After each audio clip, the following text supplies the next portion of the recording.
तो चलिए शुभारंभ करते। देखिए मित्रों, बहुत बड़ा मिसकैलकुलेशन है, बहुत बड़े, क्योंकि समाचार कहीं आ रहे कि ट्रंप ने नए अटैक करने पे अभी हॉल्ट लगाया। अभी आधे घंटे पहले पास समाचार था, ट्रंप ने कहा कि we are taking the Kharg island. Kharg island की पूरी रणनीति, पूरी रूपरेखा को माप दिया गया। उसके पहले का अपडेट आया कि ट्रंप ने बोला कि भाई आज की रात ईरान की आखिरी रात होगी, we are going to beat the SH, बाकी dash dash out of them, वो वर्ड जो यूज होता है, we are going to beat out of them. और अभी अभी खबर आ रही है कि Iran is begging to do a deal, और उससे पहले खबर आ रही है कि ईरान कह रहा हमने अमेरिका के कम से कम 8 बेसिस को हिट किया है, इंक्लूडिंग F-16 बेस, जिसका कोई कंफर्मेशन नहीं है। और अभी ये बात पता चला कि पाकिस्तानियों ने बोला हमारे पास कोई डील नहीं है। अभी कतरियों का डेलीगेशन वापस आया telling we don't have a deal. Pakistan कह रहा है मेरे पास कोई डील नहीं है। ट्रंप कह रहा हमारे लिए तो ईरान जीतना इतना मुश्किल है कि अगर मैं कुछ सिपाहियों को बोल दूं, they could simply enter Iran and win it over. Iran की भी ये हालत है, ईरान बिल्कुल खत्म हो चुका है, ईरान के पास कुछ नहीं बचा है, मेरे लिए ईरान जीतना 2 मिनट का काम है। ये ट्रंप का स्टेटमेंट है। और अभी भी कुछ मीडिया सोर्सों से दावा हो रहा है कि Trump has called off the strike, पर यहाँ इसराइल ने बेका वैली में और आसपास तबाही मचा रखी है, हिजबुल्लाह की नाल खोल रखी है, पूरे मिडल ईस्ट में तनाव है। भारत में भी तनाव है कि भारतीय मूल के 3 शिप्स, भारतीय सेलर्स के 3 शिप्स हिट हुए हैं, जबकि अमेरिका कहता है इन पे भारत का फ्लैग नहीं था। बट ये अमेरिका की भी गलती है, अगर उसमें भारतीय मूल के सेलर्स हैं तो आपको भारत से बात करनी चाहिए, आप भारत से अप्रूवल लेना चाहिए, आपको भारत से समन में बिठाना चाहिए। You can not hit a ship when you know all the sailors are of Indian origin. माना वो ब्लैक गोस्ट फ्लीट का शिप था, वट एवर था, बट अगर आप हमारे मित्र देश हो आपको ये नहीं करना चाहिए। बहुत टेंशन बढ़ रही है क्योंकि अमेरिका के बड़े अटैक की तैयारी होगी। पीट हेग्सेथ सेंटकॉम पहुंच चुके हैं और पीट हेग्सेथ ने एक बहुत सेंसेशनल स्टेटमेंट आज दिया। पीट हेग्सेथ ने कहा भाई जो हम पीछे कर रहे थे वो तो ड्रामा कर रहे थे, हमने तो ये इंटेल इकट्ठा किया, हमने तो हथियार इकट्ठे किए, always wanted to attack Iran. हमको तो ईरान को अटैक करना था भाई, हमें कोई दोस्ती वोस्ती तो करनी थी। ये पीट हेग्सेथ का स्टेटमेंट है। ट्रंप का स्टेटमेंट बड़ा आक्रामक है। ट्रंप ऐसा आदमी है जो 15 बार एक बार अपना कहना बदलता, because he wants you to keep on guessing what the hell he wants to do. उसके बेटे बैरन ट्रंप ने एक बार सही बात कही, the only predictable thing about Trump is grossly and unpredictable. क्या आज वो भयंकर अटैक होगा?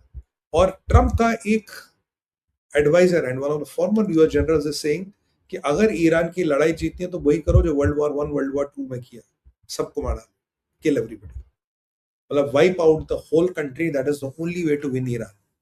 ये voices main stream media CNN पे कैरी किए गए हैं। तो this is not my assumption and presumption, and I always told you there's always a true man there, वहां हमेशा एक ट्रू मैन है।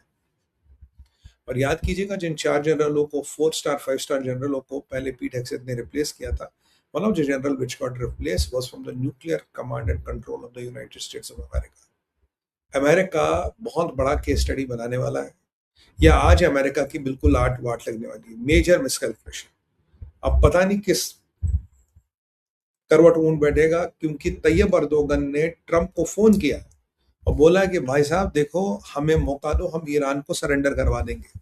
सरेंडर की बातें हो रही है, और मैंने आपको ऐसे कहा था अब जो डील होगी वो सरेंडर होगी, वो कोई सोल्यूशन वोल्यूशन नहीं होगा, वो सरेंडर वाली डील होगी। क्योंकि अब की बात की डील तो सरेंडर है भाई, अब इसमें सोल्यूशन वोल्यूशन कुछ नहीं। You have to condemn surrender. Is Iran willing to surrender और Iran is going to play for the last bluff? Tayyip Erdogan ने लेबनान के आर्मी चीफ को भी थ्रू उनके प्रधानमंत्री पाकिस्तान भेजा था। पाकिस्तान ने हाथ खड़े कर लिए।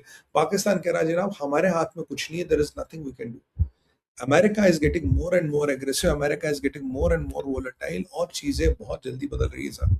If I track the latest developments which are breaking as we talk, we are waking as we talk, ये इंडियन शिप्स का मतलब जो मसला है ये बड़ा खराब है। अभी देखिए लेटेस्ट आ रहा है,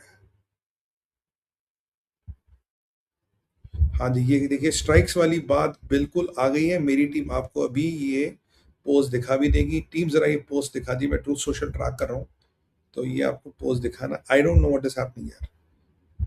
ये आपको ये पोस्ट जरा टीम ये पोस्ट लगाओ यार ट्रूथ सोशल पे, अभी अभी आया, it's breaking right now, it is breaking right now कि अभी कह रहा जी मैंने स्ट्राइक्स कैंसिल कर दी है। और मेरे को आपको I have to show you one more post जो 2 घंटे पहले आया था। वैसे टीसी रो रहा था आज कि ये भी मैं आपको दिखा दूंगा, एंड यू जज फॉर योरसेल्फ व्हाई सुमित भाई वाज लेट टुडे। ये दोनों पोस्ट दिखा दो यार, पहले ये वाला और फिर दूसरा वाला लगाओ, द सेकंड पोस्ट। ये देखिए जी, ये पोस्ट आ गई, लेटेस्ट है, this is the latest post what I am talking about. इसमें लिखा है, based on the facts that the discussion with the Islamic Republic of Iran has been brought to the highest level of Indian leadership and approved, I I have, as President of the United States of America, cancelled scheduled strikes and bombing against Iran this evening. Discussion final points have been in both concept and detail approved by all parties involved, including United States, Israel, Saudi, UAE, Qatar, Turkey, Pakistan, Bahrain, Kuwait, Jordan, Egypt, and others. The naval blockade will remain in full force, till the effect until this transition has been finalized. Time and place of signing announced shortly.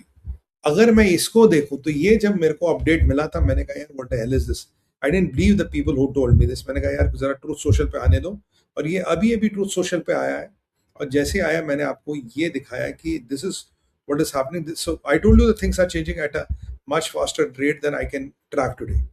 अगर ये सच है तो इसका मतलब है deal होने वाली है, डील हो गई है, ये बस 5-10 मिनट पहले की खबर है, राइट। और कतर कतर के मीडिएटर जबकि वापस आए थे, उन्होंने कहा कुछ नहीं हो रहा है, और फिर अचानक ये चीज हमारे सामने आती है। और इसके पहले का अगर मैं आपको, इससे दूसरे वाला जरा पोस्ट दिखाइए, 1-1.5 घंटे पहले का पोस्ट था जिसमें पूरी खबर थी कि we are hitting the Kharg island. ये खर्ग आइलैंड वाला पोस्ट है। The United States will be hitting Iran whose naval, air force, radar, air force and all other forms of defense together with most and offensive capability are gone very hard tonight. This is basically talking about hitting the Kharg Island. ये करीब 1 घंटे पहले का post है, ये 10:30 बजे करीब मानिए। and we will be taking Kharg Island, बिल्कुल क्लियर लिखा है, and the other oil infrastructure and assuming the total control of oil and gas markets, much as like we have done with Venezuela, which were working out brilliantly for both Venezuela and United States of America. Thank you for your attention on the subject matter. ये था खर्ग island को लेके Trump का post, 1 घंटा पहले 10, 10 बजे करीब का पोस्ट है। और मैंने आपको 11:30 का भी पोस्ट दिखाया, वेरी सेज कि boss we have decided to call off the strikes. ये देखिए, आप पढ़िए, I will give you 5-10 seconds, read this for you, so you will understand what I have been telling you, right?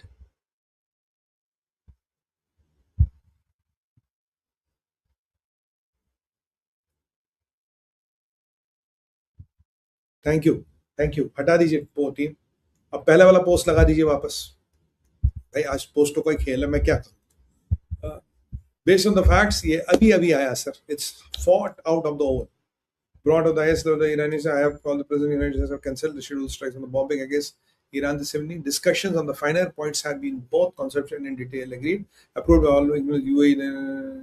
तो देखिए, अगर ये बात सच है, अगर ये बात सच है तो हटा दीजिए पोस्ट का, तो जिसे मैं कहता हूँ ये सरेंडर डील है। अगर ये बात सच है, अगर if this can be one tactic, I am warning you, this can be American tactic. जब युद्ध होता, कोई भी साम दान दंड भेद, everything is allowed sir, don't get carried away कि ये सच्चाई है। ये टैक्टिक भी हो सकती है, ये पूरा झूठ हो सकता है, क्योंकि आईआरजीसी के स्पोक्स पर्सन ने 1 घंटे पहले, अभी बजे हैं 11:15, 11:30 करीब, आईआरजीसी के स्टेटमेंट का स्पोक्स पर्सन का ऑफिशियल स्टेटमेंट आया था, अगर अमेरिका को लास्ट टाइम की तरह हार माननी है तो ईरान पूरा तैयार है उनको हराने के लिए, एंड विल फिनिश अमेरिका। ये 1 घंटे पहले स्टेटमेंट आया था आईआरजीसी का, उससे पहले खर्ग आइलैंड का। अब उसके आज 15 मिनट बाद ये स्टेटमेंट आया है, जस्ट अराउंड 15 मिनट्स बाद दिस स्टेटमेंट है। सो पिछले 1.5 घंटे में 3 फंडामेंटल पोजीशंस बदली है। खर्ग आइलैंड को हिट कर रहे हैं, फिर आए कि अमेरिका को खत्म कर रहे, फिर आ रहा जी अब हमने बॉम्बिंग कर दी, सारा हो गया। डेट और टाइम जहां आपके साथ सिग्नेचर होंगे, हस्ताक्षर होंगे, वो हम आपको अनाउंस करेंगे। यहाँ लेबनान में बेका वैली में या बेरूत, और यहाँ इसराइल ने बाट मचा रखी। आया जिसी ने दिन में कहा था अगर यमन को अटैक किया तो boss then there will be no truce, पर यमन को अटैक होगा, मेरा आप मान लीजिए, चलिए यमन अटैक होगा, क्योंकि हिजबुल ये जो होती है ये थोड़ा फड़क रहे हैं। और यहाँ पे ईरान के आज बंदर अब्बास में फिर अटैक किया अमेरिका ने, फिर बंदर अब्बास पे अटैक किया, फिर कुछ देर पहले किया। अगर अटैक नहीं कर रहा तो पीट हेक्सेस सेंड को हमें क्या करना। तो डिसाइसिव अटैक जिसकी पीट हेक्सेस बात कर रहा था, तो वो मुझे लग रहा कहीं ना कहीं हो रहा है, और ये अमेरिका का आज की जो रणनीति थी कि कहाँ का स्ट्राइक वहां किया जाए जहां से ईरान का रिटेलिएशन और डिवाइड हो, या ईरान का रिटेलिएशन थोड़ा टोन डाउन हो, इधर इट इज टोन डाउन और it is scattered, it is thin. इसको कहाँ हम kind of where do we hit the most. Iran के पास ज्यादा मिसाइलें नहीं पड़ी है, मिसाइलें पड़ी होती तो ये सरेंडर नामा साइन नहीं करते। अगर ये ईरान ने किया, ये सरेंडर नामा है। कल मैसूद पेजेस्किन ने एक बात बोली थी, बोला यार हम कहते हो कि हम शिया है, कि हम जी जिहाद करें फिर जन्नत चले जाते, कोई बात नहीं, जन्नत जाना अच्छी बात है, पर एक बात बताओ, अगर कोई भी आके हमारे कमांडरों और लीडरों को मारता है और कुत्ते बिल्ली की तरह मार जाता, तो is that again a matter of pride? उसको भी हम कहेंगे हम जहाज करके जन्नत चले गए, हम तो लड़े ही नहीं। वो तो बिस्तर में मारे गए, कोई तो बेड के नीचे मारा गया, कोई तो बाथरूम में छुपा था तब मारा गया। तो मतलब मैसूद पेजेस्किन की बात सही है। और यहाँ ट्रंप ने एक बहुत बड़ा दावा किया आज। ट्रंप ने बोला भाई हमने millions of barrels of oil straight of Hormuz से निकाल दिया। हमने 200 शिपें निकाल दी, 200 शिपें निकाल दी, और इन जिहादियों को पता ही नहीं लगा। इसीलिए मैं आपको कह रहा था, अगर coastal radars were hit, there was a reason. Coastal radars को हिट करने का रीजन था बिकॉज इनको पता ही नहीं लगा क्या हो रहा। Coastal radars were mopping the coast. इन्होंने क्या किया, शिपों की लाइटें बंद करवा दी, रडार्स इनके डंडे धीरे धीरे धीरे धीरे धीरे करके शिप निकाल दी।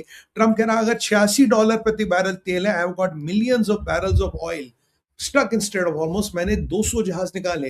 तो यानी कि ऑपरेशन फ्रीडम हमेशा ऑन था। ऑपरेशन फ्रीडम कभी बंद ही नहीं हुआ, और ईरानियों को पता ही नहीं 200 मिलियन 200 बैरल का तेल निकल गया।